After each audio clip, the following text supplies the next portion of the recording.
नमस्कार, मी राणी कासलीवाल, ATV न्यूजमध्ये आपले स्वागत। शासन निर्णयाप्रमाणे दर सोमवारी नागरिकांना पाहणीसाठी कागदपत्रे आणि अभिलेख मोफत उपलब्ध करून देण्याची मागणी प्रहार संघटनेच्या वतीने अजय महाराज बारसकर यांनी केली आहे।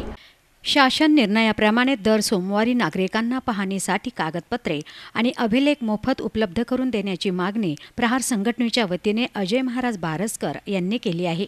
इंग्रजांच्या काळामध्ये ऑफिशियल सिक्रेट लागू होता, त्यामुळे सर्वसामान्य नागरिकांना कुठल्याही प्रकारची सरकारी कागदपत्रांची माहिती पाहायला सुद्धा मिळत नव्हती। भारत स्वतंत्र झाल्यानंतर सुद्धा गोपनीयतेचा कायदा चालू राहिला। माननीय सुप्रीम कोर्टाच्या आदेशानंतर आणि तत्कालीन पंतप्रधान अटल बिहारी वाजपेयी यांनी पहिल्यांदा माहितीचा अधिकार कायद्याचा अध्यादेश आणला आणि पंतप्रधान मनमोहन सिंग यांच्या काळात 2005 साली सबंध देशामध्ये माहितीचा अधिकार संसदेमध्ये मंजूर करून कायदा लागू झाला।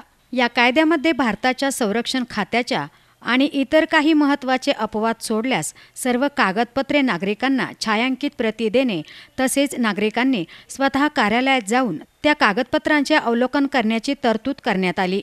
परंतु आजही या आदेशाचे पालन करण्यात येत नसून या आदेशाचे पालन व्हावे अशी मागणी प्रहार संघटनेच्या वतीने अजय महाराज बारसकर यांनी केली आहे। या भारत देशामध्ये ज्यावेळेस इंग्रजांची सत्ता होती त्यावेळेस इंग्रजांनी एक सिक्रेट ॲक्ट नावाचा कायदा आणला आणि त्या कायद्यामुळं सर्वसामान्य नागरिकांना कुठल्याही प्रकारचे शासकीय कागदपत्र पाहायला मिळत नव्हती। आपल्या भाग्यामुळं भारत स्वतंत्र झाला, पण भारत स्वतंत्र होऊन सुद्धा हा सिक्रेट ॲक्ट, इंग्रजांनी केलेला सिक्रेट ॲक्ट चालू राहिला आणि जवळपास 2001 सालापर्यंत भारतीय नागरिकांना प्रशासनामधले कुठलेही कागदपत्र पाहण्याची परवानगी नव्हती। सिक्रेट ॲक्ट नावाच्या कायद्याखाली ती नाकारली जात होती, म्हणून लोकांनी सुप्रीम कोर्टामध्ये केसेस केल्या आणि केसेस केल्या असताना सुप्रीम कोर्टाने केंद्र सरकारला डायरेक्शन दिले। अटल बिहारी वाजपेयी माननीय पंतप्रधान यांनी त्यावेळेस अध्यादेश आणला आणि माहितीचा अधिकार कायदा लागू केला। माननीय मनमोहन सिंग प्रधानमंत्री यांनी संसदेमध्ये कायदा करून 2005 साली माहिती अधिकार कायदा लागू केला। परंतु माहिती अधिकार कायदा लागू केल्यानंतर सुद्धा प्रशासनातली माणसं लोकांना माहिती देत नाही। अनेक वेळा चक्रा मारायला लावतात, राज्य माहिती आयोगापर्यंत खंडपीठापर्यंत तक्रारी अपील कराव्या लागतात, तेव्हा कुठेतरी वर्षा 6 महिन्यांनी माहिती मिळते। इतकं दुर्दैव झालं आणि म्हणून शासनाने आता नोव्हेंबर महिन्यामध्ये 26 नोव्हेंबरला सामान्य प्रशासन विभागाने एक शासन निर्णय काढला की प्रत्येक नागरिकांना शासकीय कार्यालयात काय चालतं हे माहिती पडलं पाहिजे। या देशाचा राजा, या देशाचा मालक नागरिक आहे। We are the people of India, आपण या भारताचे नागरिक आहोत आणि आपण त्या ठिकाणी ही माहिती आपल्याला मिळाली पाहिजे। प्रशासनातली माणसं हे लोकसेवक आहेत, हे सर्वांचे त्या ठिकाणी पब्लिक सर्वंट आहेत, त्यांनी आपल्याला माहिती दाखवली पाहिजे, परंतु दाखवित नाही। मी या ठिकाणी मुख्यमंत्री महोदय देवेंद्र फडणवीस यांचं अभिनंदन करीन की त्यांनी या ठिकाणी असा GR काढला, दर सोमवारी अत्यंत महत्त्वाचा GR काढला, दर सोमवारी 3 ते 5 या वेळेमध्ये प्रत्येक नागरिकांना कोणत्याही कार्यालयात जाऊन आपल्याला आवश्यक असलेली फाईल अवलोकनासाठी म्हणजे पाहण्यासाठी घेता येईल। हा एक GR दाखवायचा आणि हा GR दाखवून तुम्हाला ऑफिसमधल्या सगळ्या फाईल्स पाहायला मिळतील।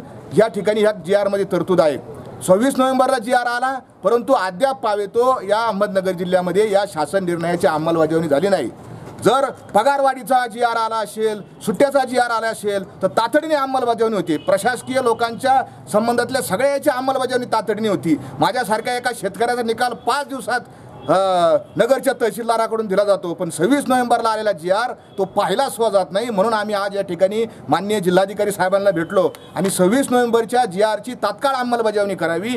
संबंध या जिल्ह्यास म्हणजे तलाठी कार्यालय, ग्रामपंचायत ऑफिस असेल ते कलेक्टर ऑफिस असेल, या सगळ्या ऑफिसमधल्या सगळ्या फाईल्स, सगळ्या संचिका, सगळे अभिलेख, शासन निर्णय हे सामान्य नागरिकांना उपलब्ध करून देण्यात यावेत, यासाठी आता आम्ही या ठिकाणी निवेदन दिलेलं आहे। आणि म्हणून माझी अशी विनंती आहे त्यांना की आपण तात्काळ हे माहिती आपल्या माध्यमातून, प्रेसच्या माध्यमातून सुद्धा जनतेने या ठिकाणी जागृत व्हावं आणि आपली माहिती जाऊन पाहावी। त्याचबरोबर आम्ही त्यांना अशी विनंती केली की 3 ते 5 या वेळेमध्ये सरकारी कार्यालयातल्या माणसांनी चहा प्यायला जाऊ नका, कुठं जाऊ नका, नागरिकांना प्राधान्यक्रमाने ती माहिती दाखवा आणि प्रत्येक कार्यालयाच्या बाहेर त्या ठिकाणी याचे बोर्ड लावले पाहिजे की 3 ते 5 या वेळेमध्ये प्रत्येक नागरिकाला कार्यालयातली माहिती पाहण्यासाठी मोफत उपलब्ध आहे असा बोर्ड प्रत्येक कार्यालयामध्ये लावा।